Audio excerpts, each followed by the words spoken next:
Hey, what's up, everybody? What's going on? Omar here with the Team Watchers Talk, coming at you guys from West Coast, British Columbia, Canada, with my guest, Paul Wallis, coming at you guys from Australia. So here we are, guys, at the end of our theme. Well, not really to the end of it, but we have our finale here tonight, our final guest in the Looking Glass series that we've been covering all week long. There's been huge interest in it, lots of views, a lot of people are talking about it, so that's wonderful to see that we've raised awareness on this particular subject. And from what I've understood so far, guys, is that this Looking Glass has been all in our faces this entire time. Hollywood's been talking about it, and there's music videos. People in the 60s were actually talking about this. If you guys got the opportunity to watch the interview that I uploaded this morning, let me see, what was it called again? It was in the 1964 interview of George Van Tassel. And this guy was just like telling it straight out that he got the formula, the information from ET on their ship to build one, and he actually did build one and was able to see through into the past. And this facility still stands today in the Nevada desert. So that is a little interesting bit of information there. So this has been amazing. I can't believe it. We're at the end, and I'm kind of sad that it's at the end because this is just getting good now.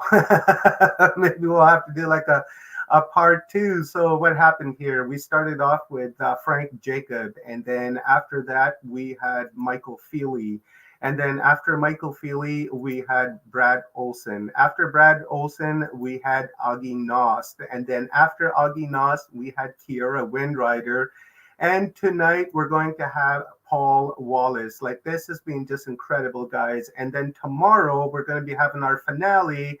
It's going to be amazing. We're going to do our panel. There it is.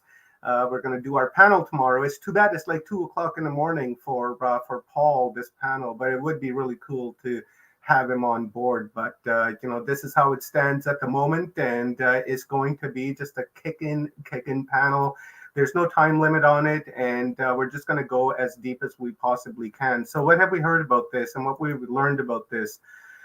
This is Sumerian technology, and given to humans way back tens of thousands of years ago. And you put it in portals and wormholes and ley lines across the world, and then you project your thoughts into it, and this thing shows you your life story pretty much leading up to where you are. Or you can inject ideas into this, and it will show you timelines as to like what took place and what happened.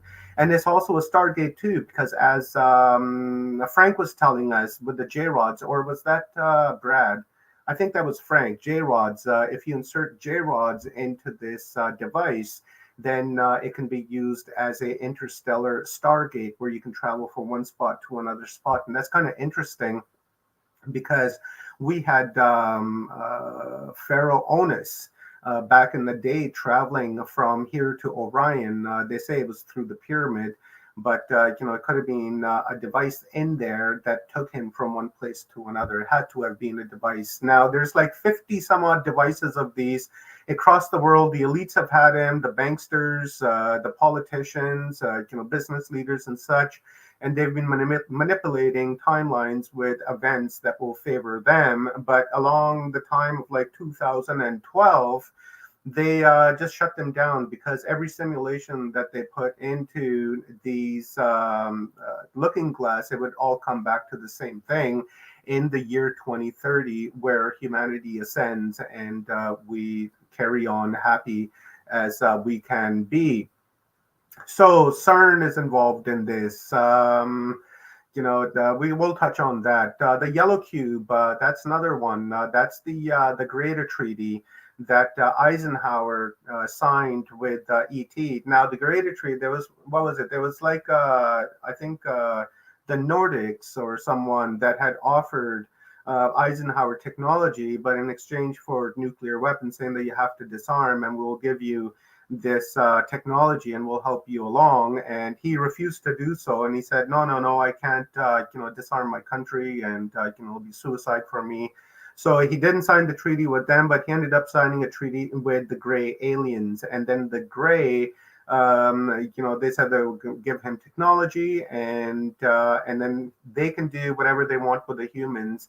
And they just have to give the name of this person to the government. So the government is aware of who's getting abducted and who's not.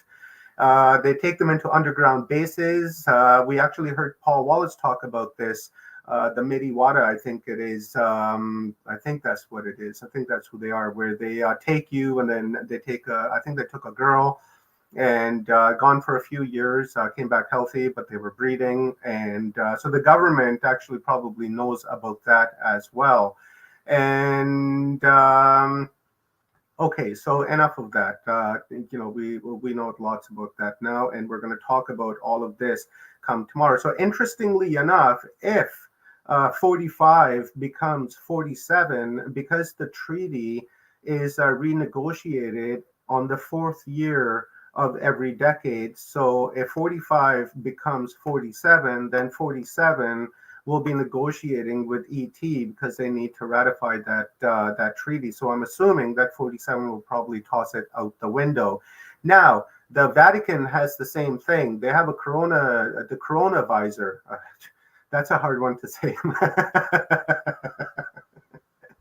They have the coronavisor, and this is what we were talking about.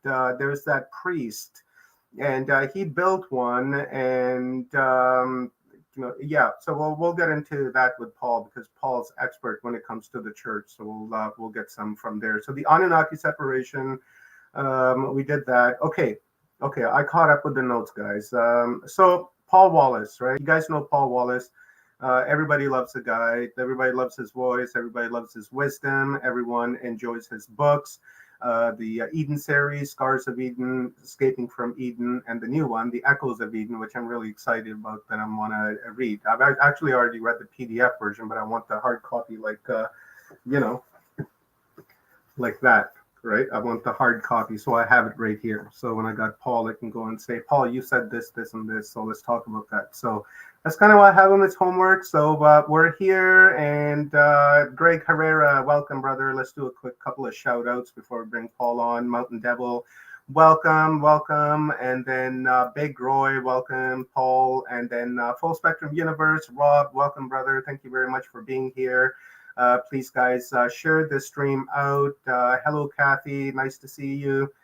Let's share the stream out. Let's help raise awareness because that's what it's really all about. Because this started a few weeks ago when the Guardians of the Looking Glass put out a video, which it's an audio video, computer voice, but they put out this video where they were saying that there's going to be a false flag event on April the 18th, and if we raised awareness and let people know that something like this is going to happen, then they possibly will not carry it out because people will be there and they'll know that this was a false flag event, so they won't get the action, reaction, solution problem. Y'all know what I mean, right?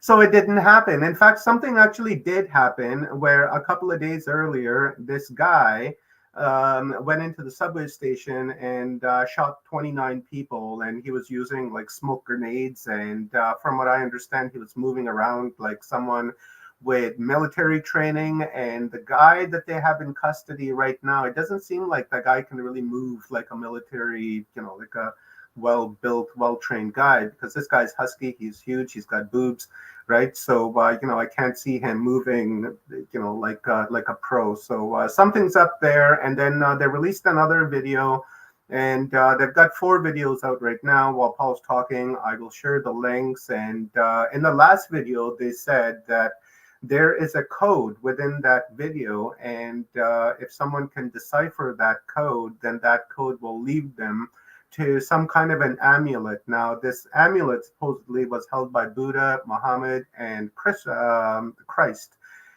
So, my flags kind of go up there, and I start wondering, WTF, what's going on here, and how is this even possible? How do they know where it is? Is this like, an Easter egg hunt that we're looking for an amulet, or are we raising awareness to this false flag event, this alien invasion, right? That's coming. Ooh. just going to get us, right? So, my intention for this was to raise awareness. And then I listened to Frank Jacob, and then Frank Jacob turned the conversation. Instead of going from fear mongering, he took it into the direction of speaking about consciousness, to where we can create our own timeline as we go into 2030, because I guess there's some kind of a singularity event that's happening within the central sun, and then that wave's going to come, and as we're moving through space, it's going to hit us, and we're just going to raise our awareness and our ascension, and it's going to be happy, happy, joy, joy from that time out. So let's bring on Paul Wallis. I've done a quick brief on this, and you guys are on the same page as I if you haven't watched this. And also a big shout out to all our viewers on Twitter, because we are streaming this to Twitter because Elon Musk has brought free speech to Twitter. So I thought it's about time that maybe I'll begin streaming to Twitter and start sharing our thoughts and what we're thinking over here in the YouTube world being censored. And then now maybe we can speak freely on that platform. So it's time to begin engaging with that platform. So welcome, Paul. Thank you very much for being here, my brother. I appreciate your time, your wisdom, and just yourself, my brother. I just appreciate you. So thank you for being here. Oh, good day, Omar. The feeling is absolutely mutual, and it's great to be with you once again. It's amazing, Paul, and we've had ourselves a amazing week, as you were listening and backstage, and we've had some amazing speakers come through here this week, and we've been raising awareness on this every single day since Saturday last week. So you're the finalist, right? It's the finale here today with you, and then tomorrow morning we're going to engage into a really deep panel, and this is like what you call it, like that rabbit warren, right? Going down that and like doing this extreme deep dive into this subject and trying to understand like what it is. And as I was saying earlier, they've been showing us this stuff for like the longest time, right? Like Alice in the Looking Glass, and then there's the Nick Cage movie, The Looking Glass, and then I believe in Britain there was the Looking Glass Wars. There was a film, and then now this guy in 1964 that was doing an interview with some dude, and he was just clearly telling him this ET showed up at his airport, and they took him to his UFO, and at elevator speed, they kind of lifted him up into the UFO, and he went in there, and he saw a human type of individuals, and they gave him this formula to build this device. And so he did, and he built it, and he was successful. He was able to see, I think he said, like the first television broadcasts that were being broadcasted. So that's as far as back he was able to go with his timeline.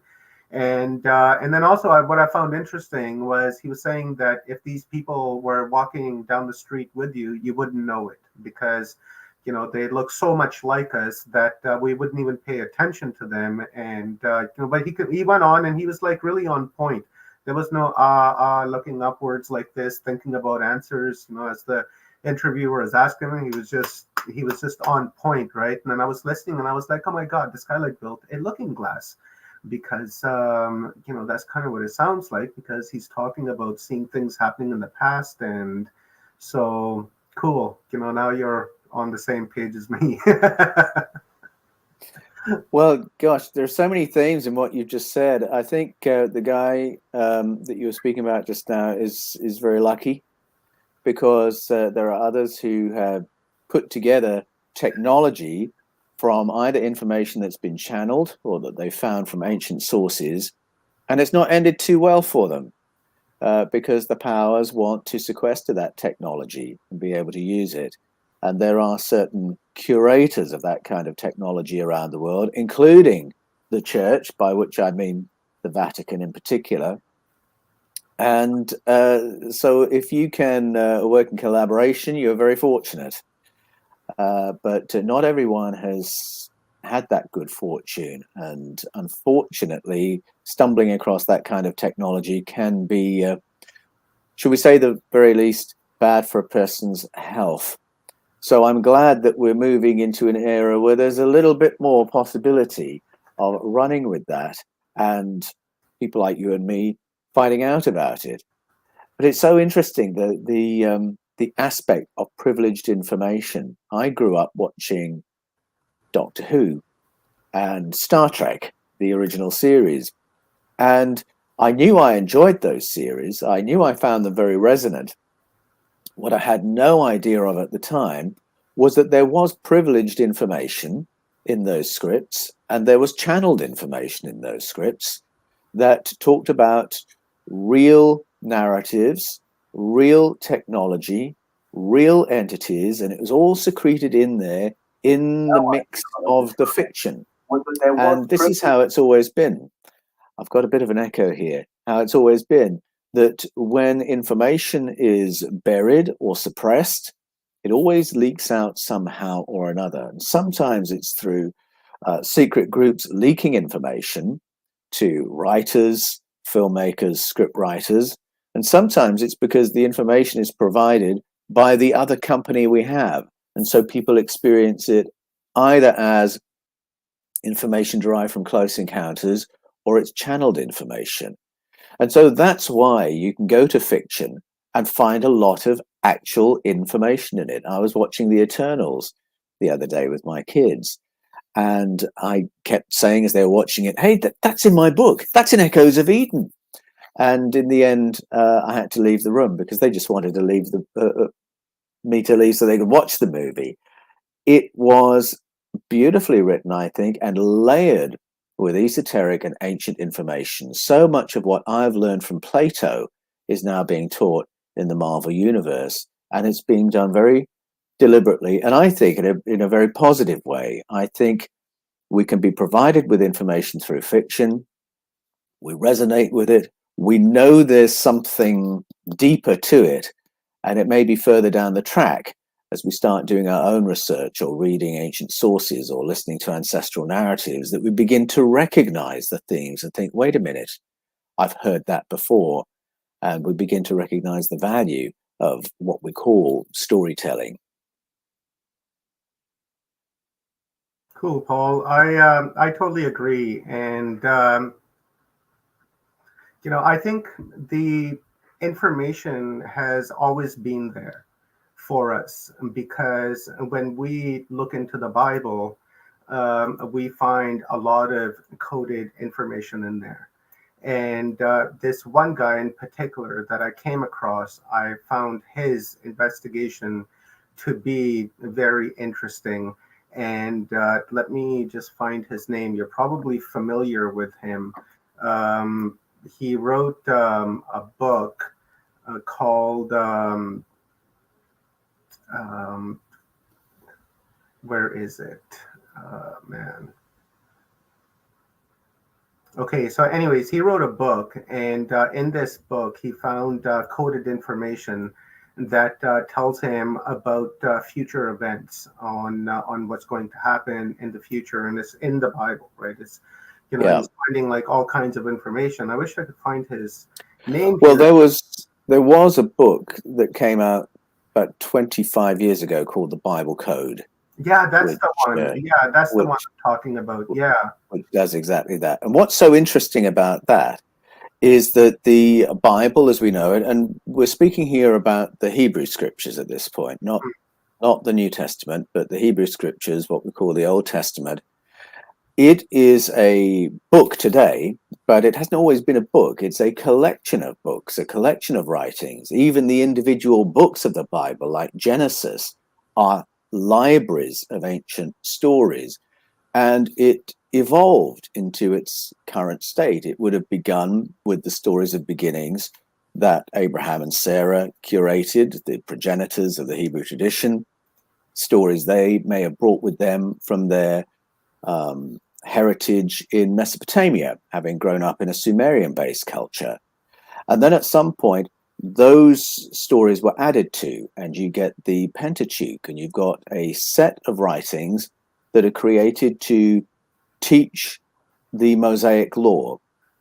They pulled together some other stories, glued them together, and then reworked them all to teach the Mosaic law. And then there's a further set of editions and another edit or redaction, and we get the Deuteronomistic history. And then more books are added, so you get the major prophets. And then more books are added, so you get the minor prophets. And then in the 6th century BCE, as part of the reformation of Judaism to turn it into a strictly monotheistic religion in practice and in scripture, a major redaction was done to rework the whole thing so that it would appear to be a seamless story of God from beginning to end. So you can see how it's evolved, and different moments in that story have happened for political reasons. So we have a stage that's there to endorse the Mosaic law, the Yahwistic laws, the Davidic monarchy, the Levitical priesthood. That's the agenda behind these redactions. And then the final one is monotheism needs to clean up what Judaism has been for centuries, turn it into a monotheistic story. And you would think by the time all those changes have happened, you would have a hot mess, but you don't. And in fact, the curation of the ancient stories has been done so faithfully, and the redactions have been done so openly, that you can still see the earlier shape of the stories. And where my books go, the Eden series, look at what were these stories in the beginning. And we go back to the Elohim stories and realize that prior to the reworking, what we're looking at is a sequence of stories about paleo contact from different periods of human history and human prehistory, before humanity. All that is in there to be plumbed. And when you do that, it's like taking the red pill in the Matrix. A whole other world opens up. That was my experience. But that is not to demonize the editors and redactors who made the changes, because in fact, in that final redaction, there was profound information laid into the text. And I think that's where the encoding that books like the Bible Code look at is to be found. And there are spiritual traditions that just go to that layer and look at what was the information laid in at that point. The obvious information, the leading information, is there is only one God, and by God we mean the source of the cosmos and everything in it, that in which we all live and move and have our being, to quote the Apostle Paul. But that was what they understood by God and words associated with. And that's, I think, a wonderful and profoundly important idea. But beyond that, there's other information that is in that top layer, in the shape of the scriptures as they are today.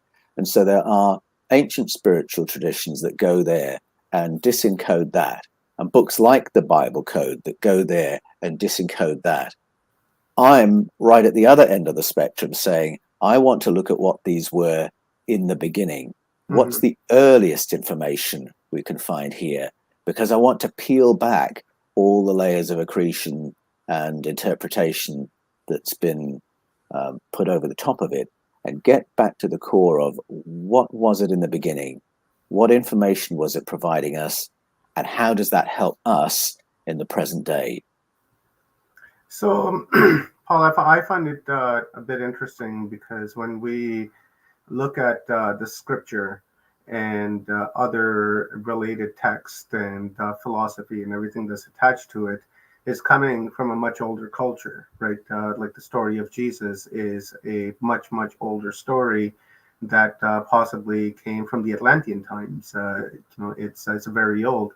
So because all of these stories were borrowed and put together to create this narrative that we see today, I find it interesting that this looking glass technology was given to the Sumerians, so many thousands of years ago. So because Christianity is borrowed so much stories and so much information from that culture, it makes me wonder if the people who originally had these stories, this original idea, that if they didn't get these ideas from looking into the looking glass, or possibly even traveling to those alternate timelines, because we're able to do that through this looking glass technology by inserting like J-rods and other sort of technology to where it opens up and we can go. So like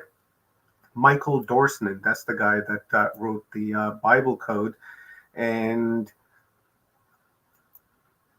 I'm just wondering if the ancients themselves didn't go to the future and see this stuff for themselves and wrote it down in these stories, and then Christianity picked that up, and then they're giving their narrative in, multiple layers. As you're saying, you can read the Bible and it'll be one thing, but if you look reading between the lines, it's something different.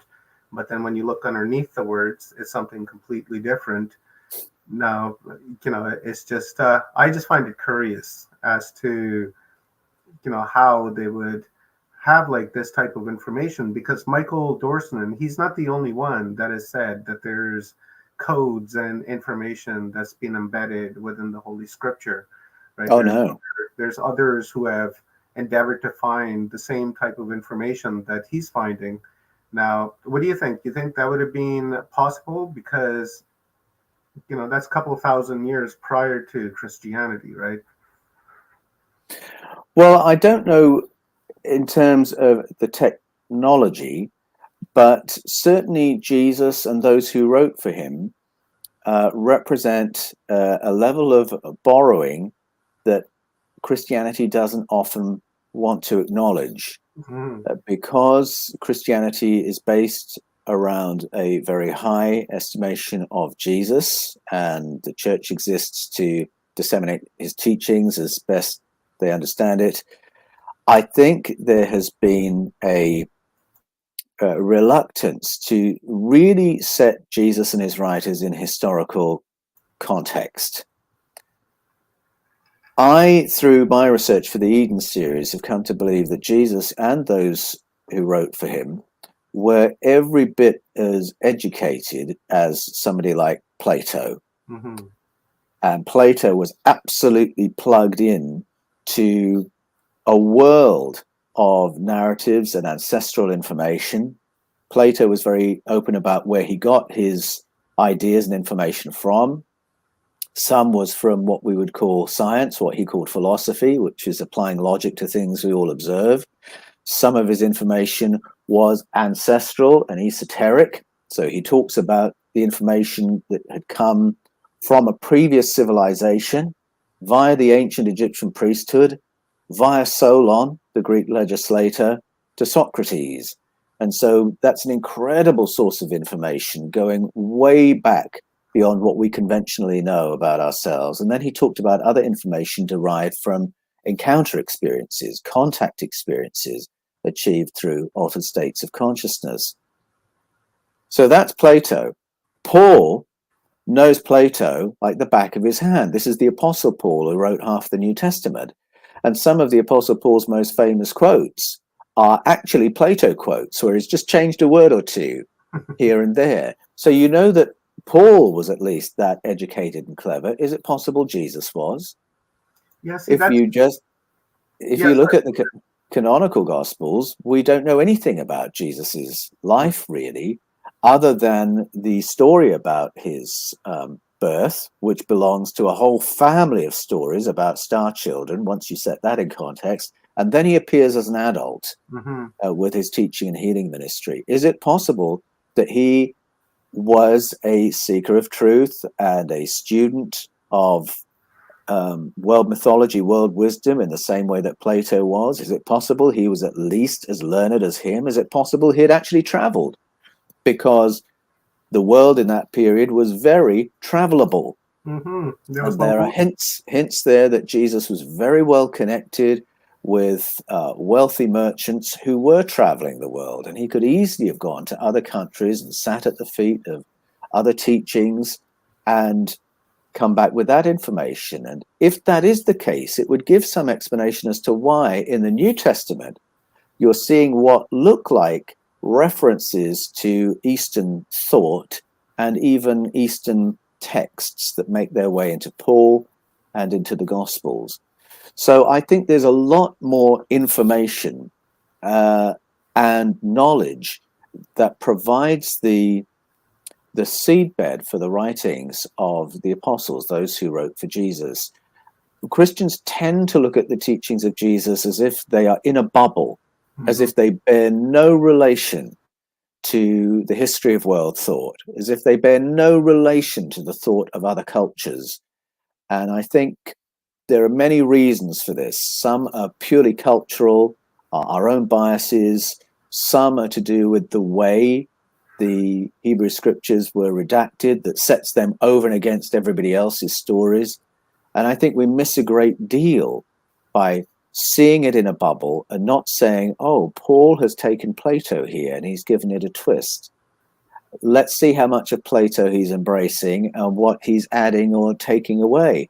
I mean, that's called source criticism, and that's how you understand a text. And I think we really need to start using those kinds of tools to be able to say without fear, I love Jesus, I love his teaching, but I can see that the way it's presented here is keying in to thought and story from ancient Egypt. Mm-hmm. And you can't really miss that. Or it's keying in here to Plato's version of the hero's journey. You can't read the beginning of John's Gospel without seeing it in the context of Plato's hero's journey, for instance. And then when you get to the Apostle Paul, who is wanting to emphasize that the story of Jesus doesn't end with him dying on the cross, he appears to be making references to Eastern sources, to the Mahaparinirvana Sutra. Why on earth would he do that if we take this at face value as a statement of historicity? And so this is somewhere where I'm going in the fourth in the Eden series, beginning to set these stories in their wider context. I asked, what was the Bible before it became a story about God? And what was the religion of Jesus, if I can put it that way, or the philosophy of Jesus before institutional Christianity formed and provides the lens through which we now look at Jesus? So I want to open up something of that world.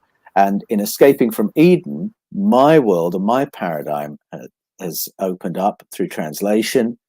And then in Echoes of Eden, I've gone to sit at the feet of guardians and elders of traditional cultures and realized that, as you said just now, Omar, this information has always been there. It has never gone away, despite the best efforts of the powers. This esoteric information, the wisdom of the ages, has always survived and always resurfaced. And Echoes of Eden follows that story.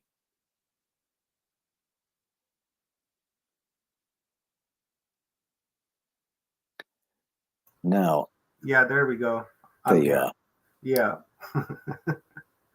I find it very curious as to whether, Jesus, the person that we're thinking of, actually even existed some couple thousand years ago, because we understand these stories that are being used and that were written were much older, right? So they're referencing someone from a much older civilization, like Mithra, for instance, and Horus, and all these people that had the same type of story as Jesus had.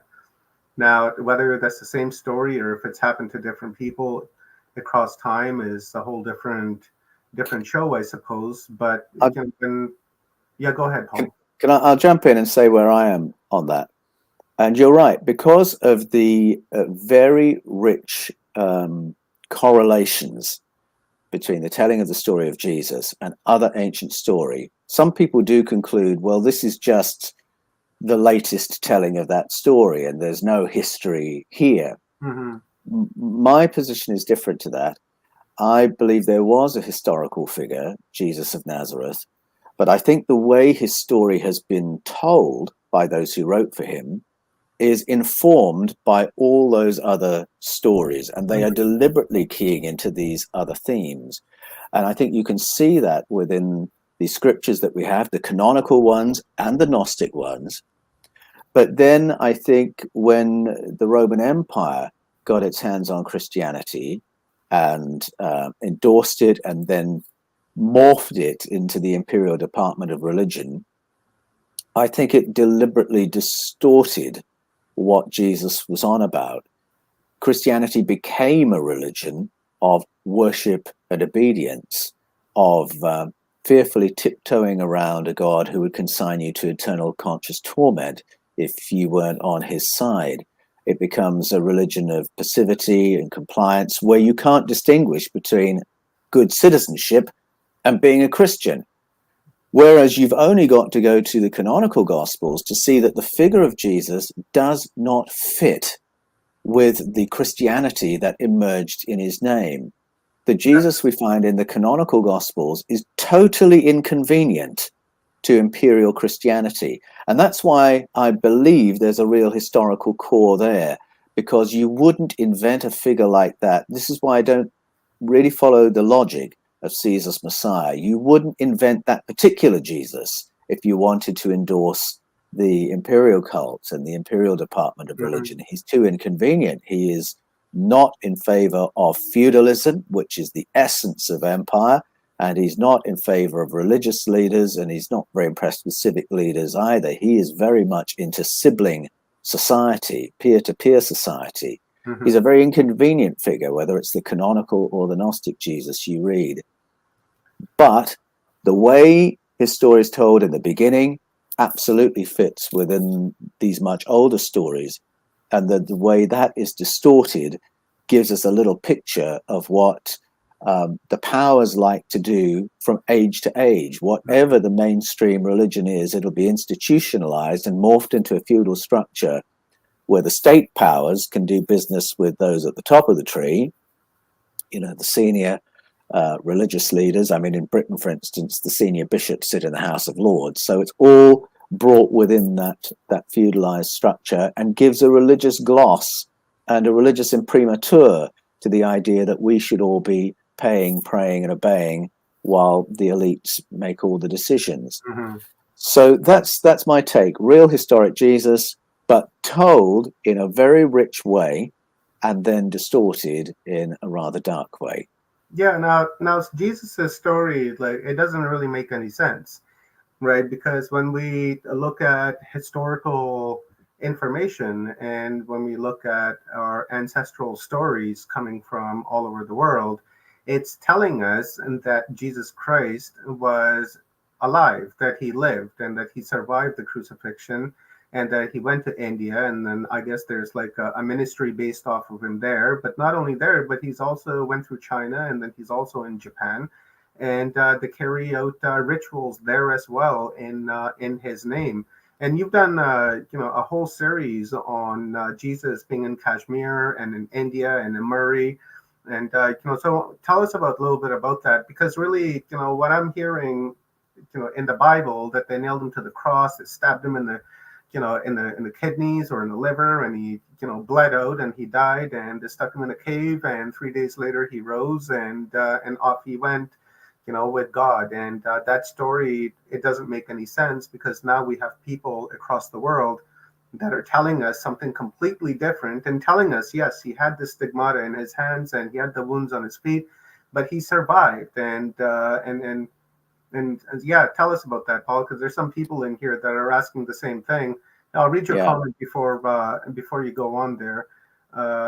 It was Keith, I think. He was saying, right here, I'll toss it up. And it says, and don't the Muslims actually believe that Jesus wasn't actually crucified and somehow was able to switch with the man who helped him carry the cross? Well, no, I feel that maybe this person was crucified because of the historical information that we're getting, the fact that he did have stigmata in his hand. And I remember my father telling me the same thing when I was younger, that Jesus lived in Kashmir, and that he died there, and that he had a family, and things like that. And that's been orally told in my family for like a long time, and it was passed on to me. And now, I think we've talked about this before, once or twice, I think, maybe it came up in passing, but and give us a download on that. And then I have I'm leading this into the looking glass, Paul, so I'm going to hit you with a really serious question here. Well, I mean, this is a very serious question for those interested in Jesus and those with a faith in Jesus. I've been very fortunate to travel in some of these parts of the world and spent time in India, spent time in Kashmir. And if you take any time in the ancient religious communities that exist in those places, the leaders of the monasteries will just state as something everybody knows, well, Jesus was here. And many of them are very specific. Jesus was here after his ministry in Palestine. And the problem for the church with those statements is that the church wants to have the monopoly of information about Jesus. If the church is supposed to be the representative of Jesus on earth, Jesus's mouthpiece on earth, then it has to be the authority of all information about Jesus. And so the church struggles when other authorities say, but we have other information about Jesus. If you go to India and Kashmir and you hear from community to community, region to region, go into Tibet, you'll hear the same thing. Jesus was here, and Jesus was here after his ministry in Palestine. This is the folklore. This is what's known here. Go to England, and there are ancient narratives saying Jesus came here with his uncle, Joseph of Arimathea.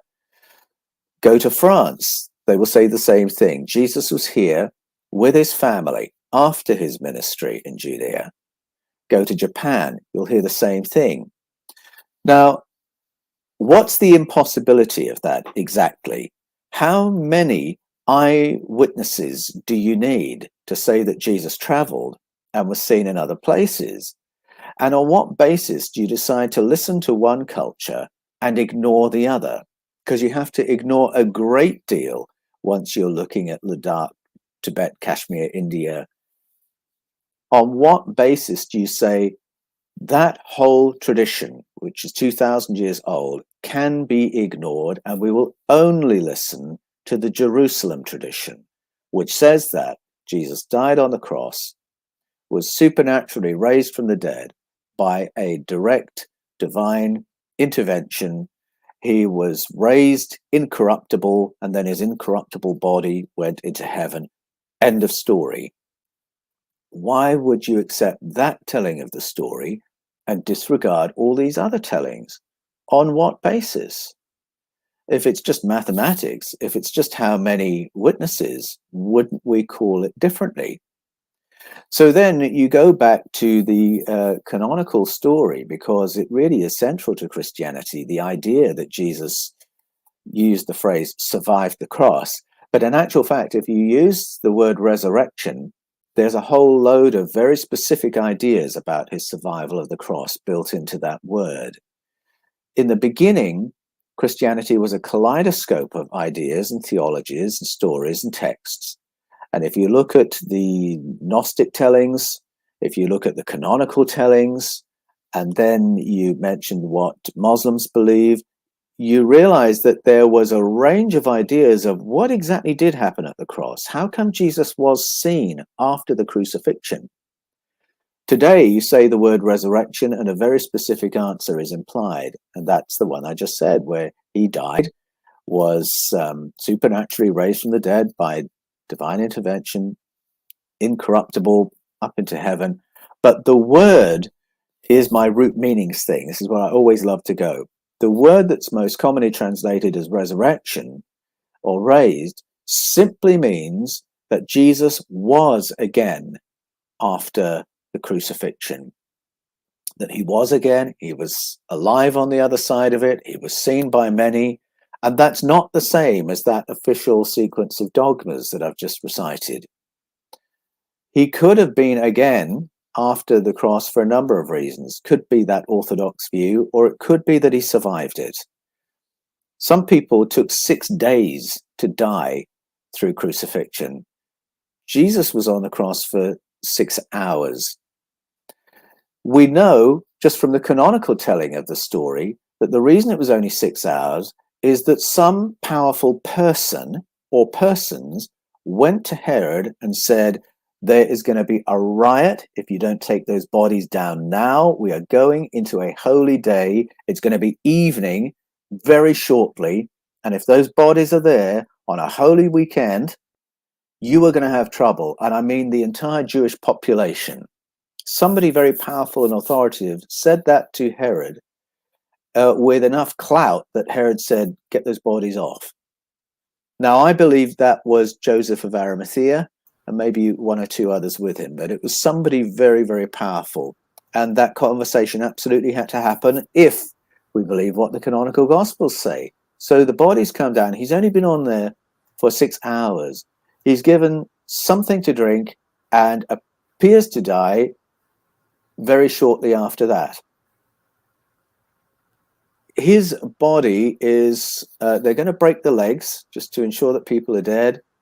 And someone says, no, look, this one's dead. So they spear him. And somebody is there to say, that's quite enough. I've got papers from Herod. I'm taking that body. And the Gospels say that was Joseph of Arimathea. Give me that body. And so the soldiers give him that body. And then the story goes, he's seen alive afterwards. So it doesn't take too much joining of the dots to think it is possible that what we're looking at was a near-death experience. And there were esoteric traditions well established by that point that would provide modalities, methods, substances that would lower the heart rate so low that a person would appear to be dead. Dead enough, perhaps, for a Roman soldier to give a body to Joseph of Arimathea for him to take away. So it is within the realm of possibility that Jesus survived and then went and lived somewhere else, thank you very much, and wouldn't you, after everything that had just happened in Jerusalem. And the ministry that's described by these other cultures that have a record of Jesus sounds very much like the ministry of the Jesus we know from the Jerusalem story. He's the leader of the community of the healed in Kashmir. That's what his name means. That is what he's remembered for. And I think that Christians panic a little bit too quickly when you question the dogma. If what you're doing is going back and saying, excuse me, the root meanings of these words could be telling a different story. And if we read it that way, we don't have to ignore the Indian story. We don't have to rubbish the Japanese story. We don't have to demonize the English and French stories. We can say we have all this information about a figure called Jesus. Let's put it together and see what picture emerges. And that's some of where I go in Echoes of Eden. Yeah, that's very cool. I love the book. It's excellent. You make a really good point there. And so does Keith here. He says maybe the wine was some kind of potion to make him appear dead. And, that could very well be because they were giving him things to drink. Now, isn't Herod the guy that traded the murderer for Jesus? Right? Isn't that the guy with Constantine? I think he was saying, I have this murder. Well, that's here. that's how the story goes. And I think it's worth just saying at this point that the interpretation I've given just now is really based on still quite a fundamental tight reading of the text. But it's fair to say you might not have to read it that way. Mm-hmm. Remember what we said before about the layering of other information, the reference to other story. So this is a telling of the story. And I do believe, you see, if you can accept that the Apostle Paul is appealing to Greek thought and Eastern thought in the way he tells the story, if you can accept he may even be quoting the Mahaparinirvana Sutra, which is all about transcending death, when he talks about Jesus transcending death, then you have to stop and think, what we're listening to here is either a pure story or it's the interpretation of events, or it's helping people to cope with a story that has ended rather abruptly with an empty tomb and we don't know where Jesus is. I think all that is going on. And I do believe that the Apostle Paul was a theologian, a scholar, and was being quite profound in the way he is telling the Jesus story. And perhaps we shouldn't take it all at face value and read it in a fundamental way. There's a little bit of scope here for understanding what might have happened. Now, let's move into the future here to 1960s, when this device first came into attention of the military. And there were these 4 generals that this device was shown to, and they asked how it works, and they said will show you. So, being that the Christian men that they were, their first thought that they wanted to see the crucifixion of Jesus. So they loaded up this looking glass and they went back in time. And these guys, these generals, were able to see something, right? They weren't very clear on what they actually saw, but what they saw freaked them out, and they decided to shut the whole thing down. And I think it was after that that somehow, some way, Majestic 12 got involved, or they were created. So now I'm wondering, my question to you is that, is it possible that these generals saw what you're describing, that Christ survived and he moved on, and this kind of went against their dogma and their narrative of what they've been following, and they decided to shut the whole thing down? Well, you can see why you would, if you're wanting to control the narrative or maintain the authority of an orthodoxy or a credo, you would not be using that technology openly, would you? Because you want to know what the information is, so you know what you have to manage, whether it has to be suppressed, whether it can be shared because it endorses what you've always said. This will always happen behind closed doors. And it reminds me of I believe, what was the discovery of Gilgamesh's tomb, which was there, the story shared in the public eye, until we get to the point where the remains are sequestered and examined, and all of a sudden that story disappears. Because are you really going to do that in the open and discover sort of live on TV that everything we've been told through history is incorrect, and that those in authority have suddenly lost all their credibility because the world is not as they've been telling us? Of course you wouldn't. Of course you'd do that research in private. So what you've just described makes sense, that it would happen in private, that we would hear no more about it for exactly those reasons. But I would like to pick up on something you said earlier, which is watching a timeline to the present, because I think one of the sort of philosophical questions that's thrown up by being able to view timelines is everything determined? Is everything preordained? Are our decisions significant? Is our understanding significant? Or are we just sort of puppets in some kind of a simulation or a virtual universe? You can feel totally disempowered when you form a picture that suggests it's all already happened, it's already set in stone. But if you're just seeing to the present moment, then I find that very empowering, because you decide. It's a you decide adventure that we're in. Where do you go from here? Where do I go from here? How do we live informed by what we've seen has happened in the past? I find it very interesting that people who experience near-death experiences or out-of-body experiences, many of them will say there's no time. Once you're out of the body, there's no time. And they have the impression that everything is happening all at once, that the year 5 BCE is happening right now, and 2022 is happening right now, and it's all layered on top of each other. And what are the implications of that? And it slightly hints at the possibility of parallel timelines. So when you've seen a timeline, is that the only timeline, or were there others running in parallel? Many ancestral narratives speak of parallel dimensions that impact each other but are not the same, they're adjacent. And there are, if you listen to story from Aboriginal Australia, Native American story, this idea of being able to see not only other times but other possibilities is there as well. For me, what's the take home from that? The take home for me is, what dimension do I want to be in? What timeline do I want to be in? Where do I want to see this conscious timeline go? And I think we define that. I think we decide what energy we're going to bring collectively to this moment.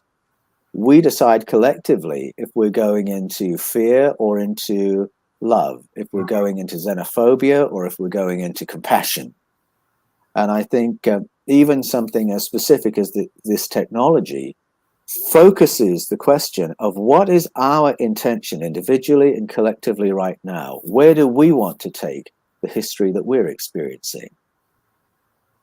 I feel, Paul, that everything else is happening at the same time, like a layered cake, right? Where 5 BC is happening just as 65 million years ago is happening, and 4.5 billion years is happening. 2022 and 2222 is all happening at the very same time. And I feel that when we choose to incarnate into this density, to have this human experience, we come with a certain itinerary of some things that we need to experience in order for us to raise our awareness on, so that we can continue on with our journey of being whatever it is that we are, consciousness, energy, whatever it is. So when we come here, I feel that there are key events in life that are already set up through soul contracts and such.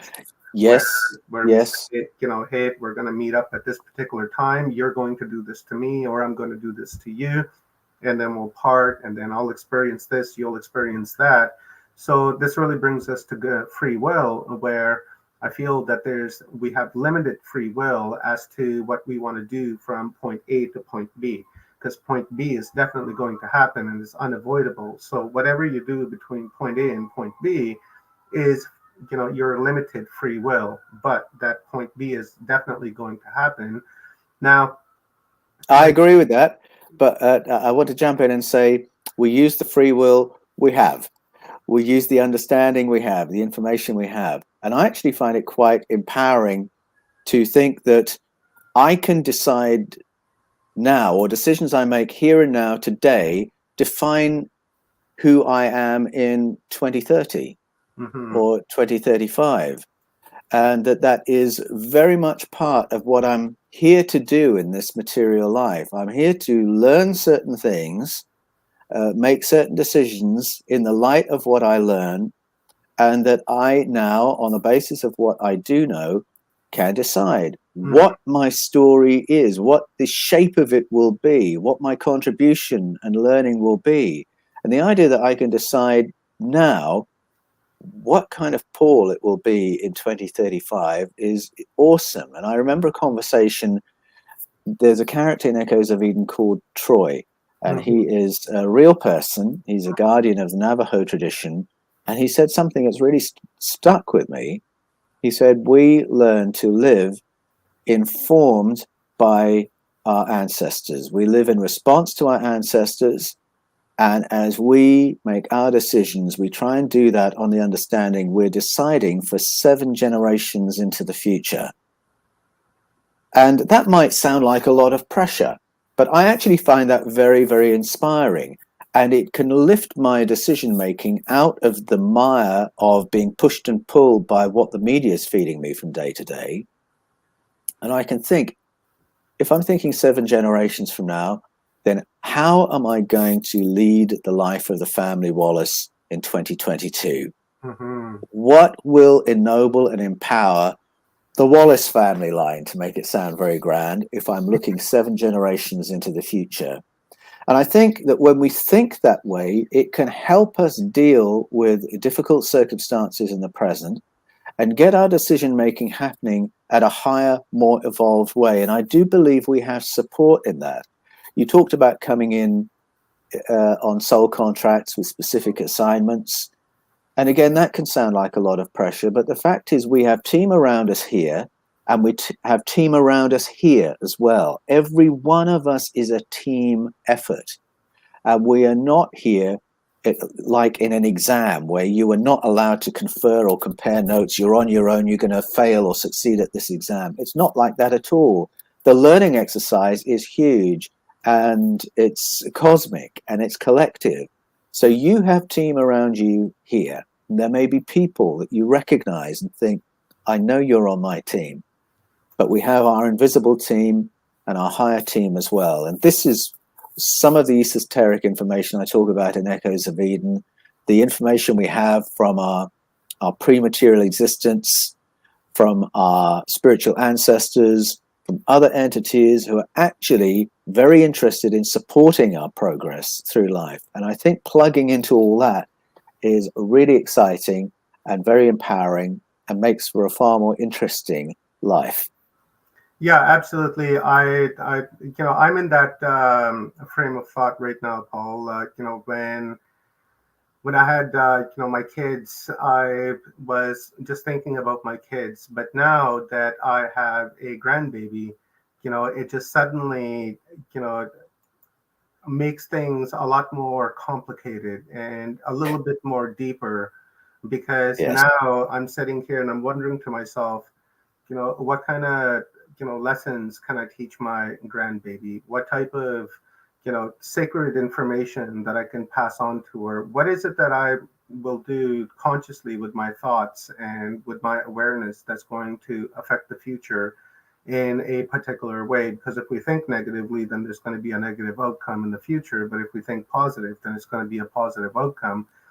And I feel when we're, thinking at that level as Troy's thinking and operating at, I think what's happening at that time is that we're programming the DNA within us. And because, your children and grandchildren and great grandchildren will carry a piece of your genetic code with your information that you inserted into that, little sliver of strand, all of your experiences, all of your conscious thinking, all of that, and that's what's going to really affect the future. So when I, say have great grandbabies, right? What I'm thinking here today is going to manifest at that time as well, because it's going to really create that timeline, like what you're saying with the Wallis family.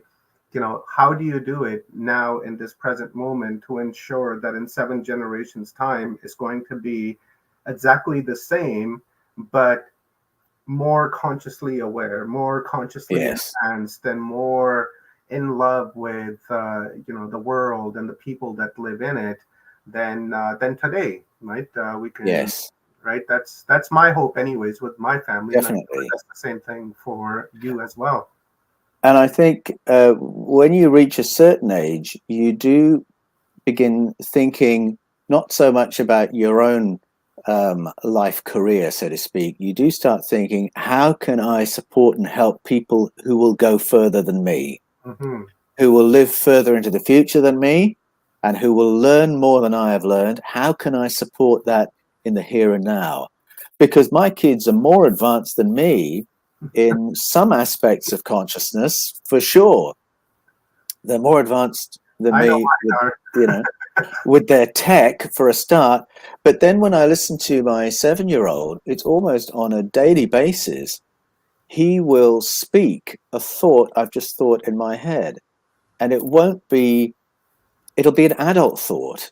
It won't be anything we've been talking about. It'll be an adult thought about the thing I'm doing. And then all of a sudden, in the far corner, my son will speak the words I've just thought. Amazing. I can't do that, but he can do that. Yeah. And then again, almost on a daily basis, someone will come saying, you called, and the other person in the family will say, I didn't, I was about to, but they've already heard the thought. Mhm. So my kids are better at that than I am. How can I support them in that? Yes. Or, for instance, to put it at a very humdrum level, because my 3 kids are directly descended from me, maths is their weakest subject at school. They're not awful at it, it's just their weakest subject at school. Mine too. And from time to time, they'll be sitting in front of an equation. Oh, I don't know the answer to this, they'll say.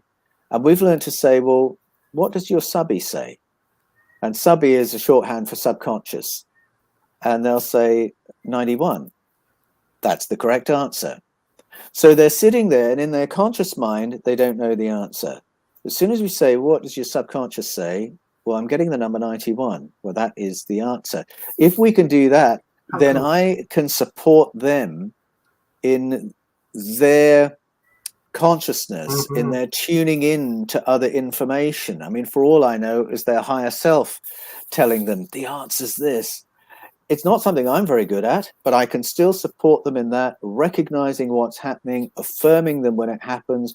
When they have a brilliant thought, whether it's their own thought or something that's come from their invisible team, I will affirm it. That was brilliant. That was brilliant thinking, because I'm giving them the confidence to use Hmm. all the information that is coming their way. And if they can get good at tuning into all that, that will stand them in very good stead for whatever is going to happen in their lives way after my time. And especially when they have children, because then they'll begin to raise their children in that same fashion as to how they were raised, and then their children, and so on and so on. But we have to keep this thing in mind, Paul, that you have indigo children, you have star children. Um, my grandbaby, same thing. It's a star baby that's coming in. It's a sixth root race that's coming into this planet, and they're coming in highly aware and with a lot Oh, of yes. gifts. I've seen videos to where kids are sitting there and they just like really go like that, and a cup slides right across the counter and right into their hand, and they're extremely intuitive and extremely brilliant. I would have to say, you know, I think it's very good that you're what you're going to do and what you're doing with your children, because give me an idea to do the same thing with my grandbaby when I have the opportunity, to not go back to the repetitious cycle that more than likely you and I have gone through, where we say, "Hey, Yes. look, there's my invisible friend," and our parents say, "That's just nonsense. Don't talk Yeah. that Don't be nonsense. silly. There's Don't be nothing there. silly. That's silly. Yeah. Just go to sleep." Things like that.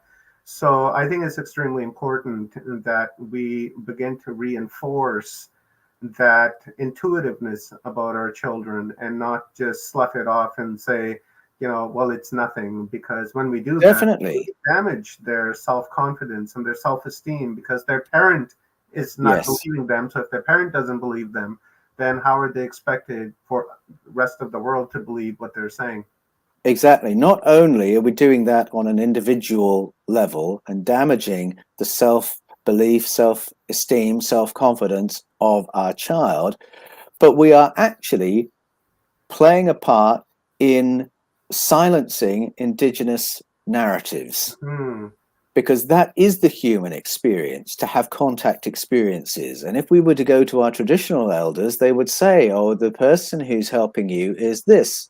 They might even say, oh, the person who's helping you is your twin who passed away, or the person who's helping you is your great grandma, or the person who's helping you is a good spirit. They would have a way Hmm. of affirming that experience, teaching the child to engage with it. But all that's gone. That's not in our school syllabuses. And when a parent says, oh, don't be silly, they are playing their part in suppressing that essential part of the human experience. And just like you, Omar, that was my experience growing up. My parents weren't taught those things. And I mean, they weren't that bad, but they would just ignore if I said something Hmm. like that, because that was the culture. I had an amazing conversation with my daughter when she was 11, and I don't know how my parents or grandparents would have responded to it, but I was very fortunate that I was already writing the Eden series when my daughter had this conversation. If we'd had it prior to that research, I don't know how I would have responded. But what she said to me, and it was nighttime, and she should have been asleep, and I was just checking on her, and she was still awake. And so I went in to kiss her goodnight, and she said, Daddy, I was just thinking, I was just imagining that there could be beings who are sort of hovering over our part of Canberra, and they are laughing at us because they think it's funny that we all live on the surface instead of under the surface of the planet. And they're laughing at us because everything we use is stuck to the ground because we haven't learned to control gravity. There's an 11-year-old girl. And I said, wow, Evie, yeah, I can imagine that too. And then I said, you know, that could even be true. And she said, yes, I thought that.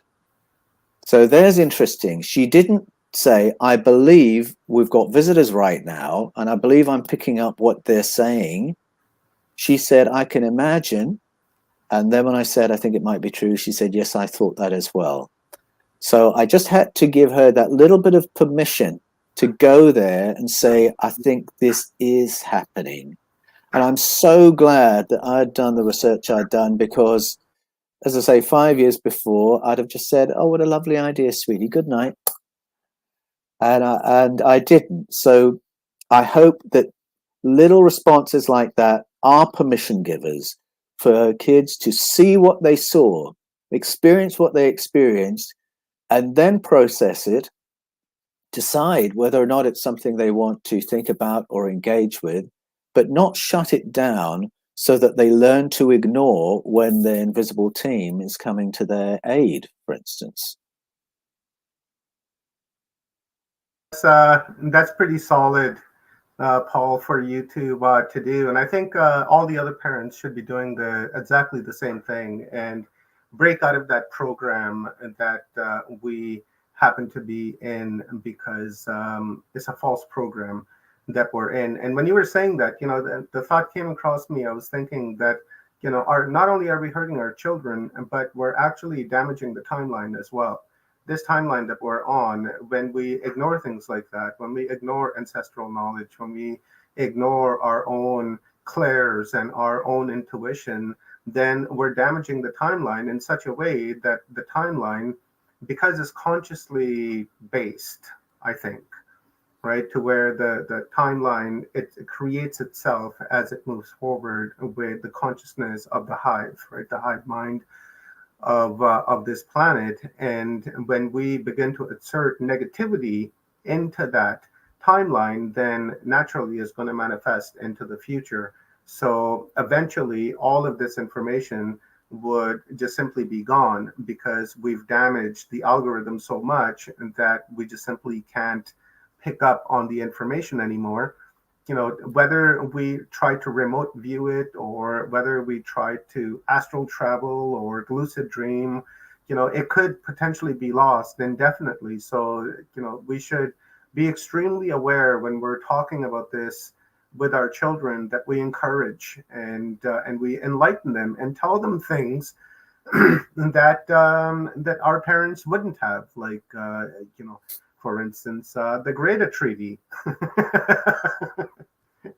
Indeed.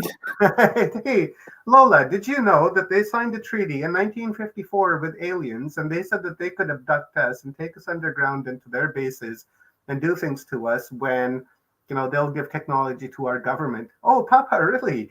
I think Eisenhower gets a bad rap on that. And I mean, when I first heard about that treaty, which of course the press said was actually a dental appointment, yeah, I was a bit skeptical about it. And I was skeptical because I thought, what possible power could President Eisenhower bring to a negotiation with species advanced enough to get here in the first place? The power imbalance would be so great, it would be like a mouse agreeing with a lion that the mouse is going to get eaten. That was my initial reaction.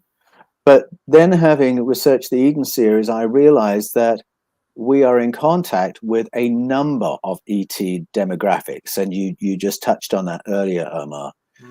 Hamer shared a couple of Christmases ago, the Brigadier General who was the Chief of Space Security for Israel for 27 years, says there's an intergalactic federation of a number of spacefaring civilizations already in contact with us. And he's repeating what Dmitry Medvedev said, the former Prime Minister of Russia, repeats what Paul Hellyer said, repeats what Ed Mitchell said. So Eisenhower's actually gone into a situation where there is, to put it in abstract terms, a table with a number of factions sitting around it. So he very quickly had to work out, where do we sit on this table to do the best exopolitics, to use the modern word? Where do we position ourselves on this table to do the best diplomacy? and who is best placed to protect humanity's interests amongst all these factions. I think it's very easy to make assumptions or get judgy about President Eisenhower saying, no, we want to keep our nukes. It was a far more layered, I think, and complex decision for him than that. And it really was about where are our allies, and among our potential allies, who are the strongest. And I would want to give him some credit for having to make those kind of calculations in the middle of the night, in the middle of a holiday in 1954. Yeah, going to go get his tooth pulled, and he was gone all night, and then came back in the morning with this treaty signed. But Paul, I really wonder as to how legal this treaty would be, because if the senators didn't sign off on it, Congress didn't sign off on it, so this treaty would have been just with Eisenhower and ETs, and it really wouldn't have any basis. So it makes me wonder, because of the fact that it gets,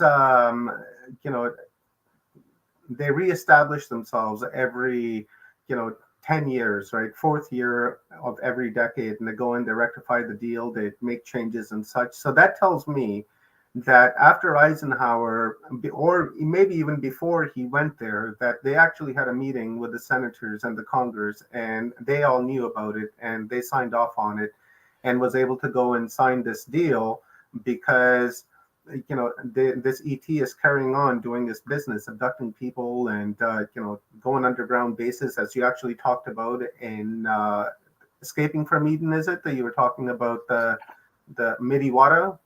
Is that yes, Mamiwata? Yeah, that's it. Yeah, like it's people like that, right? So it makes me kind of wonder as to how legitimate this deal really is, and what the Congress and the Senate really knows. Because if they've been doing this since the 50s, and we're going into 24 here pretty quick, that's like what, 70 years, 60, 70 years. So it's been ratified 6-7 times. And so, all right, but it's not been ratified through legislation passing through Congress. Yeah, like I said, Senate. different layer of government that's at play. Exactly, that's exactly what I was going to say. I think the key words here are covert government. I mean, we have in Australia, we're going into a federal election right now, and there is always a peaceful transition of power. And that's great. And I'm very thankful that I live in a country where there's a peaceful transition of power. But I have to wonder, is it a peaceful transition of power because actually there's very little at stake in terms of which of the major parties get in? Because the same power brokers, the same corporations, the same massive donors are still calling the shots. So even if you only think at that human level, there is a kind of covert government that goes on all the time. Once you factor in the non-human layer to the story, you realize that the covert government is even more covert than you could possibly imagine. And so the treaty is not being established through legislation that's going through the Congress and the Senate. It's not that all the congressmen and women and all the senators know what's going on. They certainly don't.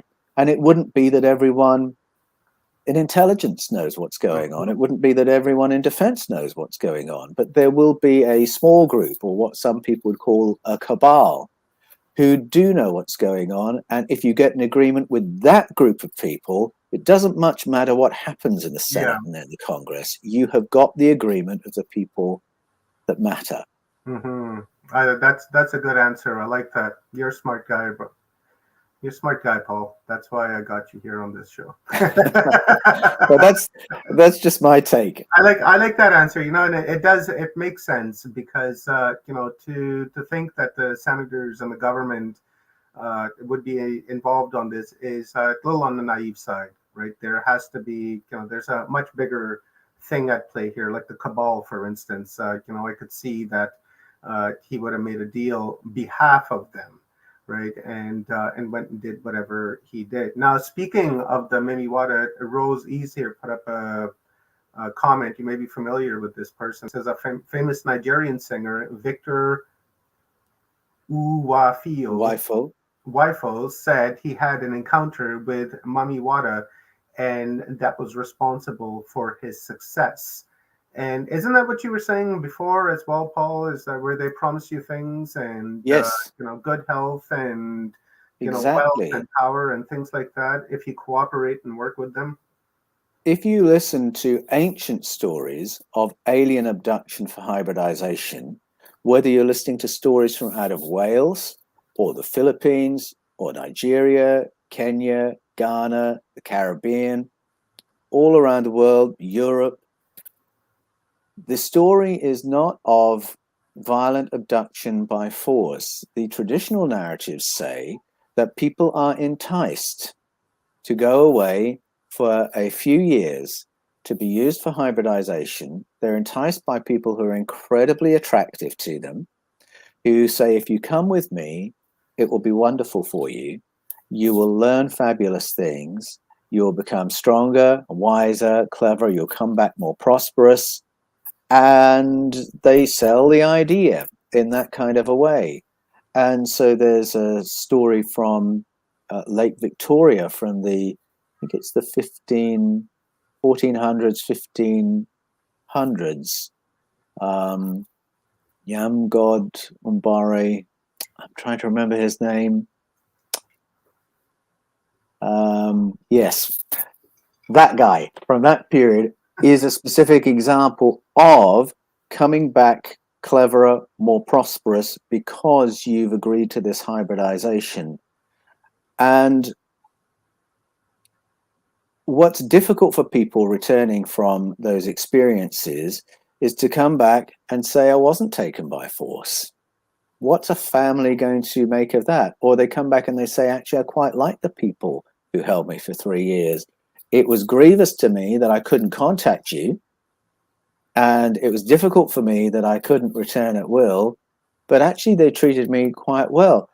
This is the story that's been told for thousands of years. It's not a story that advantages the experiencer. They're not going to get a more sympathetic hearing or a better job if they tell that story. They're even more likely to be medicated if they say something like that. Mhm. But that is actually how the story goes through the ages.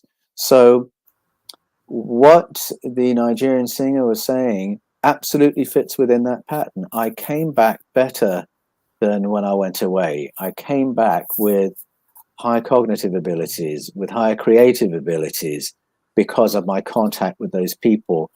And I think it will surprise a lot of people who haven't looked into the abduction phenomenon to hear that ET contact or contact with others that fits into abduction is actually at the more benevolent end of Mhm. the spectrum of contact experiences. You say the word abduction and you immediately think of something terrifying and fearful. You know, you're thinking Mars attacks, invasion of the body snatchers, but listen to the ancestral narratives and it's not so.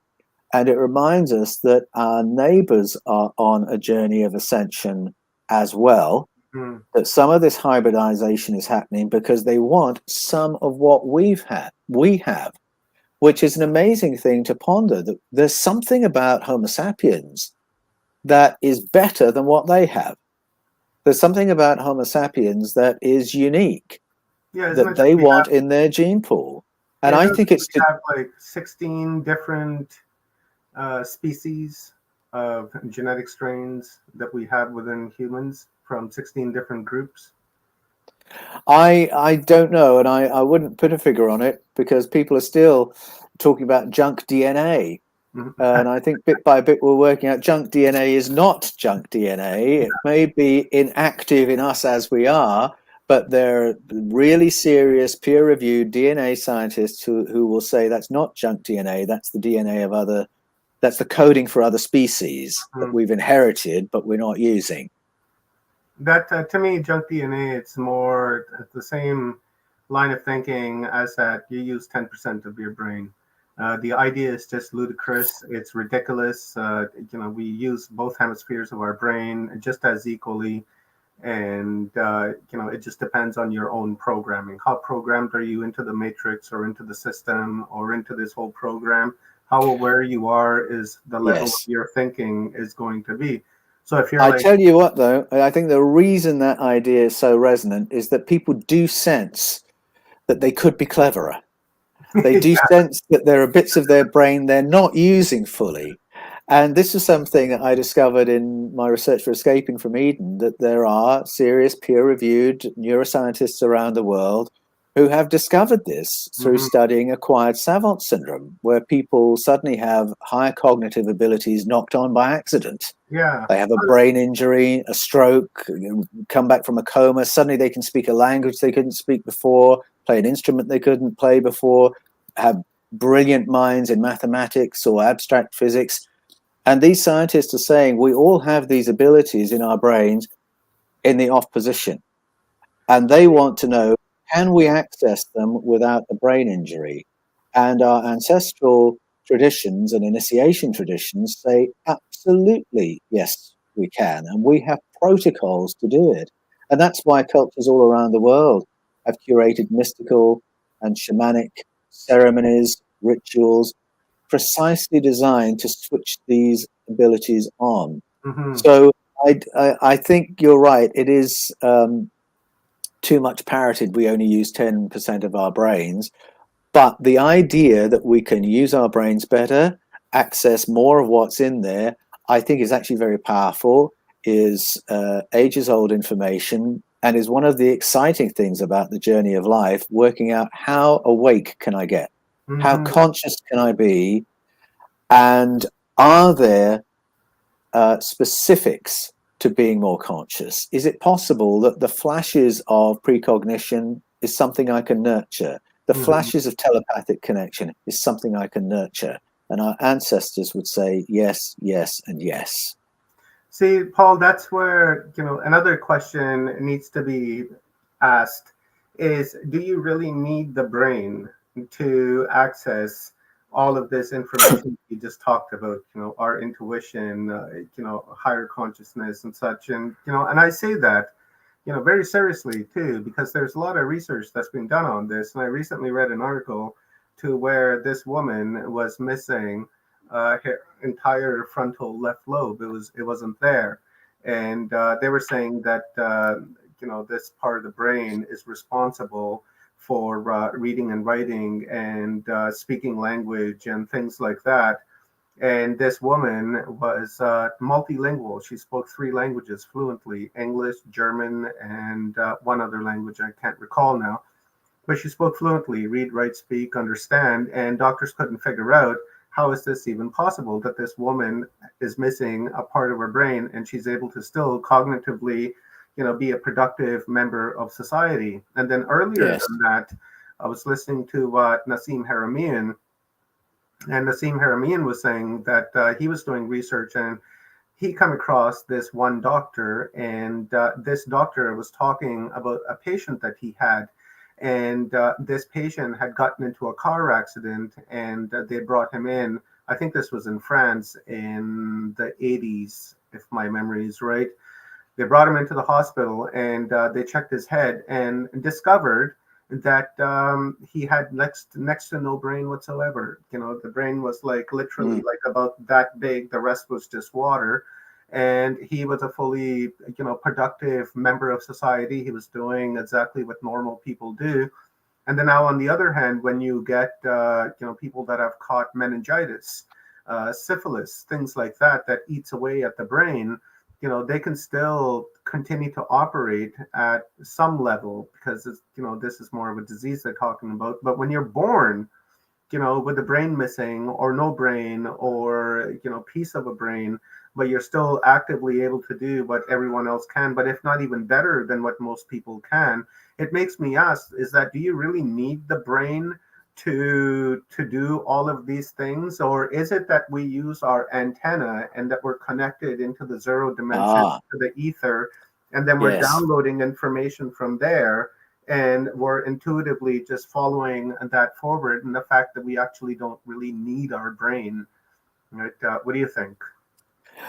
I think that the new science would say the answer to that question is to do with the plasticity of the brain. Hmm. That the brain, however much of it you have, can program and reprogram itself to do the things you want and need to do. But as even using that language, you realize that the paradigm here is that we use the brain. Mm-hmm. Okay, so we are not the brain. Yeah, We use the brain, yeah. and we use whatever brain we have. And so, who's the we? Well, Plato says that the we is conscious beings. That we are conscious beings before we become material beings. So the conscious being is using the brain. Or you can come at it from another angle. People who've experienced out-of-body experiences, which is a fascinating field to study, have the experience where they can see the room in which they are, they can see their own body, they can see and hear what the doctors are saying if they're having this experience on the operating theatre, which is where so many OBs happen. And then they can move down the corridor and see what's happening around the corner. So they're seeing without eyes, they're hearing without ears, they are thinking without the brain, arguably. What are they thinking with? Are they thinking with the field? Is it consciousness downloading from the field? Is it still using the brain, or is it downloading directly? That whole paradigm of we use the brain and we are conscious beings, I think is very helpful. It's an idea that's repeated by cultures around the world, has been repeated through the ages. I love the way Plato expresses it. And I love the way you put it just now, Omar, about us being antennae for consciousness. And I think I've spoken before about my Gran and Gramps TV that had a terrible signal because their house was in a valley. But if one of us stood next to it, the signal would go crystal clear because our bodies are better antennae than the purpose-designed things on the roof. If we can do that with radio signals, then do we do that with consciousness as well? There's a wonderful word in Jesus's teaching, to take it back to him for a moment, which gets translated as repent. But the root meaning is far bigger than that. It means go beyond the mind, think with more than this. Mm-hmm. And so that would be my answer, that we use the brains. We are something else. We are conscious beings. But while we are in this material life, while we're not having an out-of-body experience, and to the extent that we are not receiving all our information from beyond, our brains are important. And so if you have a brain, you do want to look after it. And there are brain illnesses that will spoil your conscious experience, because in this life we do use the brain. So it's a really interesting situation, but I love what you've opened up there, Omar, because the brain is not the be all and end all of it. And I do wonder if people with very little brain or very damaged brains are then relying on their EMF, are relying on their higher self to receive and process information that they might not be able to if they were only using their brains in that moment. I think whatever brain you have, you want to use it. And whatever brain you have, you also want to key into the field, your higher self, your invisible team, to be as maximally conscious and intelligent as you can be. I wonder if there's ever been the case where they've done a CAT scan on someone and discovered that they had no brain in there whatsoever, that it was just simply just water. Right? I've not heard of absolutely no brain, but I have heard stories like the ones you're reporting of very little brain. Yeah. A brain that has survived an event or an illness and is compressed to virtually nothing, and yet the person still functions. Yeah. And so I like where you started, because that immediately says, all right, so where is the mind? Or where is consciousness? It's up in there. I believe that we are an antenna and that we are connected to the ether. That's where we store our memories. That's where we access our memories. That's where we, store everything. It's essentially just like our cloud for us. I agree. While we're here, right? This body, I agree. Works, I feel at, like at just more at the senses level, right? And it's not really, working fully as it should, because we have blind people who can see. We have deaf people who can hear. We have, the mutes who can communicate telepathically. We've, have all of these different types of humans that have all different types of things across time and space and, our world, and they're still able to, process information and are able to communicate. So, I'm with you on that, Paul. I think that we're only seeing like maybe 1% to 2% with these eyes, as we already know. But when we close our eyes, that's when we actually see the entire world. That's when we see everything, because we can visualize what's happening and we can see what's going on. I think in your book, Echoes of Eden, you were mentioning something about people remote viewing and seeing things and drawing things out when they hadn't actually been in that room or in that area, right? And then the antenna, I think you talked about that in your book as well, right? I think you were at your grandparents' house or something, and the TV wasn't working. You went and stood next to it, and yeah, that was a very good book, guys. You should definitely get it. The Eden series, and go to paulanthonywallis.com. Here is the website address, and it's a wonderful, wonderful series. Okay, Paul, I'm going to hit you with one more thing before I call it a night. So you've been involved with the church for 30 plus years. With most of your adult life, you've been involved with the church. Now, in that entire time that you've been involved with the church, you've traveled to many, many, many different places on our world, and have spoken to a lot of people within the church, some high ups and some low downs, but you're connected within the church. So along your travels and paths, have you ever come across any type of information or any word or conversation about the chronovisor or the chronoscope that the Vatican has and built to look into the future and to the past and things like that? I have come across information that relates to that technology, but not through my travels in the church. It's only been since I published Escaping from Eden, then The Scars of Eden, that I've been in contact with others who have had friends in other parts of the church, particularly in the Roman Catholic Church, who have known about technology that the Vatican has curated through the ages, or that has taken information that they've received through channeling and tested it. They've taken it to, their church authorities, and then either they've been told, thank you for the papers, please never talk about this again, or they've quietly disappeared. So it's actually in those circles that I've come to hear stories about this kind of technology. I never heard it through official channels within my church ministry. And I was 33 years in church-based ministry as a church doctor, and archdeacon in the Anglican Church in Australia. And I had access to a lot of privileged information, but not that kind. I think that's how closely curated that is. And I think it's only logical when you think about the role that the monarchies of history have played in colonization, that you would have literature and technology that was sequestered during the process of colonization that got then taken to the vaults of the kings and queens of Britain, Spain, Portugal, Germany, for careful curation. And of course, the Vatican is part of that picture as well. The Vatican has long been a curator of the arts, and that means they've got books and they've got technology sequestered from other parts of the planet that they've been studying, working out how to operate. And so the chronovisor is part of that wider picture. And Echoes of Eden talks about this pattern of one set of information for the powers and one set of information for the public.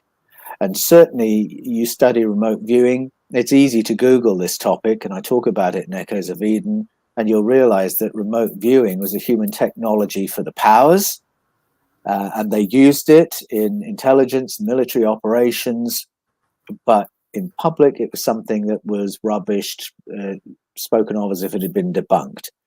And the same applies to sequestered technology, that it's something for the powers to know about and the rest of us to wonder about.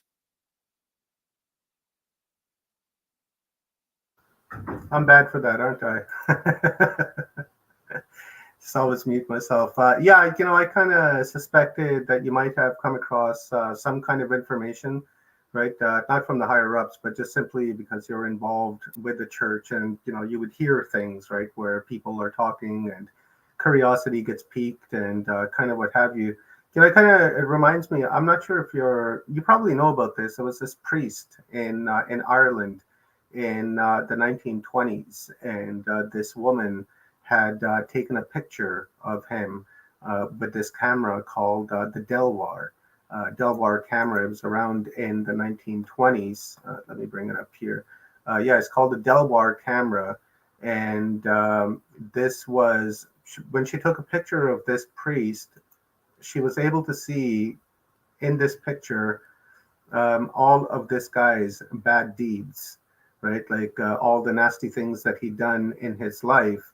So I'm wondering, because of your experience with remote viewing and all the clairs and such with your research, do you think that she was looking at some sort of like a remote viewing thing going on, or was it that this camera was actually able to pick up like, like a looking glass would have? I think it probably relates to the idea we were touching on earlier, that everything happens all at once. Mm-hmm. And this idea that we are here on a particular learning journey as conscious beings having a material experience. I think if you put those two ideas together, the idea that could somehow be downloaded or observed becomes conceivable. And I wonder if it was to do with that. I wonder if it's to do with the concertinaing of time, that she was seeing the key sort of defining moments in this person's life and what it was they were having to learn. Yeah, here on this in this image, this is what the Corona visor looks like. It's got the dials on the bottom, and this is something. This fellow right here, his name is Father Pellegrino Arnetti. He's the one that built the Corona visor, this thing here, and I'm wondering if the Vatican still has this or not, right? But it is very interesting that they were able to develop this type of technology. But I do agree with you when we come back here to this picture that she must have been remote viewing. For me, that's the only thing that really makes sense to me, because when I think about like this image, for instance, right here, these guys are clearly getting a video feed, and from what I understand, they were able to record like grainy versions of this, and they have like terabytes of videos from antiquity and going into the future and such. So this woman in Ireland, I'm certain that she may have been remote viewing to a certain degree, but as you said, everything's happening all at once like a layered cake. So she may have been intuitively somehow aware, is what really. And you can also approach it in a much more nuts and bolts way, and that is that we know that the planet has an electromagnetic field, same as you do, same as I do. And when I was a boy, that was how you recorded audio and video, creating disturbances in electromagnetic fields around magnetized tape. And so I don't think it's a stretch to think that encoded within the disturbances in our planet's electromagnetic field is the record of things that have happened on the planet. And that you could perhaps tune into that and literally get an image and a sound, because the planet has recorded the event. So when you're using technology and you're getting a grainy picture, it sounds to me that it's actually going that way, rather than something that's interfacing with our consciousness. It's actually using something to do with the physical properties of the cosmos to get that information. Michael Feely was saying the other day, or no, it was Augie Nost. He was saying the other day that we have these ley lines, and then in between those ley lines, there's other ley lines. And then within those ley lines is where all the information is being recorded and being kept. And if you bring one of these chronovisor or the looking glass into those areas, into those regions, it will activate and begin to read that particular ley line. Now, this leads me to my final question for you, and I've been saving on this. Now, in Echoes of Eden, you were speaking. I don't want to give too much of it away because you guys should go out and buy this book and really read it. So I'm just like cherry picking here. What I'm talking about, I think, is like from page 230 or something, 240. But in that paragraph, you were talking about Stephen and Evan Strong, where they were taken into this area by this elder in the middle of the night, and they had to go through like this initiation of like running through the woods and kind of what have you. And then they went into this portal, and then from that portal they kind of disappeared. No one was able to see them. Now, thinking about that, and thinking about this looking glass and how they're saying how it works, is that it works in portals and wormholes and things like that, is that if we actually built a chronovisor, which we can, right? There's schematics of it online, is that if we built one and took it to that spot where you were, talking about this thing that happened with Stephen and Evan, if it would actually would work and give us some sort of a timeline history of like Australia to what's happening, because I found that quite interesting. And that there's a lot of interesting things in the books. Okay, there's like far out stuff in that book, but I'm just cherry picking this one little spot. To me, that resonated a lot, right? I was like, oh my god, how is this even possible? Because I know Carno, he disappeared from one spot to another spot, calls it party tricks, but I never suspected that something like this, would be there. And it only happens like once or twice a year, you were saying, right? Like, it doesn't happen very often. It's a portal that opens up. So, go ahead. I think that was my question. Well, if it will work in that spot, if we walked in there, right, with this chronovisor. That would be really intriguing, because there are a couple of experiences, portal type experiences, that I talk about in the Australian context. And one was where Evan and Stephen experienced a portal where Evan had gone through the portal, which relates to a physical structure in a secret location that's known only to the Aboriginal Australian elders of that territory. He went through it, and in his perception, he was still in the same place, but the others couldn't see him. They could hear him. So in some sense, he was in the same place, but something had happened at a dimensional level so that they could hear him, but not see him. There was something particular about that place. And I think there are places like that the ancients discovered. And it's to do with the structure of the planet and the nodes of ley lines and high energy points. I think our ancestors knew more about this. I think the location of certain religious sites, temples, relates to this, because they wanted to heighten consciousness to a point where people could have interdimensional experiences and contact experiences. So there are places where this happens. That is just the physical and metaphysical properties of the place. But then there's another story I tell, which is the Carno story, where he just disappears right in front of their eyes and reappears 50 meters away. I don't know where that happened, and it may be that Carno knew he could do that there because there was something specific about that place, but that was not part of his telling of the story. And so it may be that portal experience has to do with something that is far more in the vein of virtual universe, holographic universe, that being able to ping through a consciousness modality is what he's talking about there.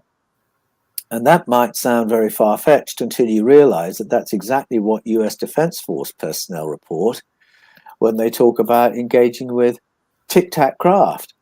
That one of the challenges of engaging with this technology is that they ping into our airspace from out of nowhere. and we see that as advanced tech from somewhere else.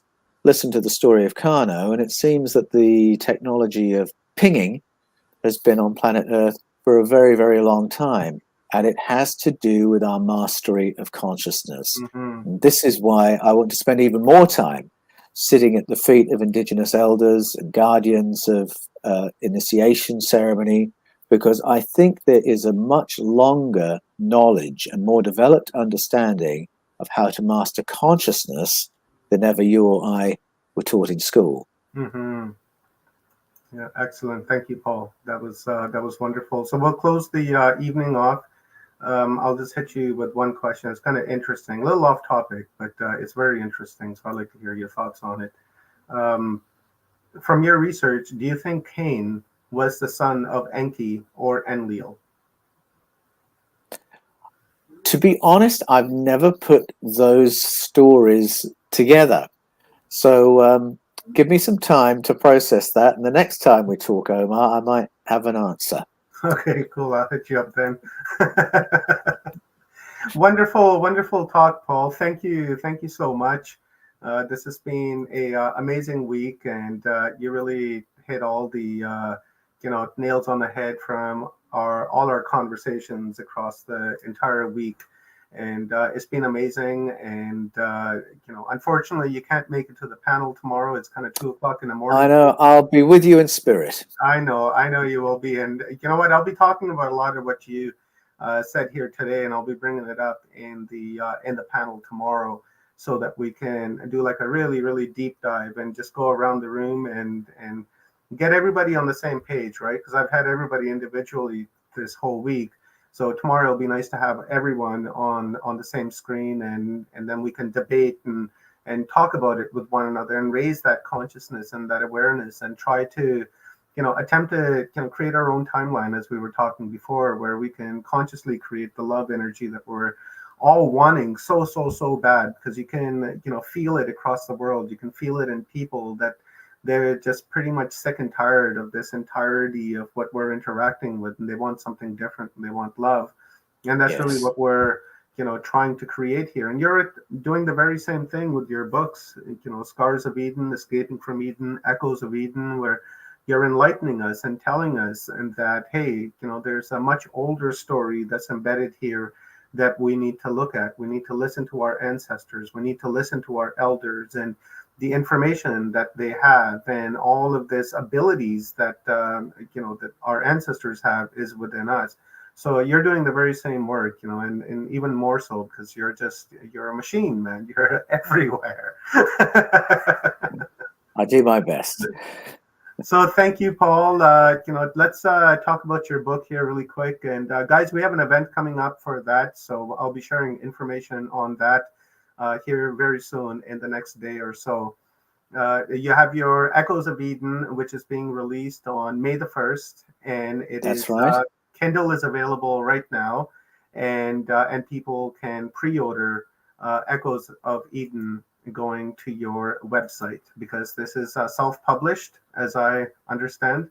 That's right. Yes, you can pre-order the Kindle right now. You go to Amazon Kindle and you can pre-order the Kindle. And then May the 1st, which is tomorrow where I am, is the release day. When May the 1st comes, your Kindle will be downloaded. And from the 1st, you can order the paperback. And I'm very excited. There's already been a really strong response in terms of pre-orders. A few blessed people have had review copies, and I'm really excited by the feedback that's coming back.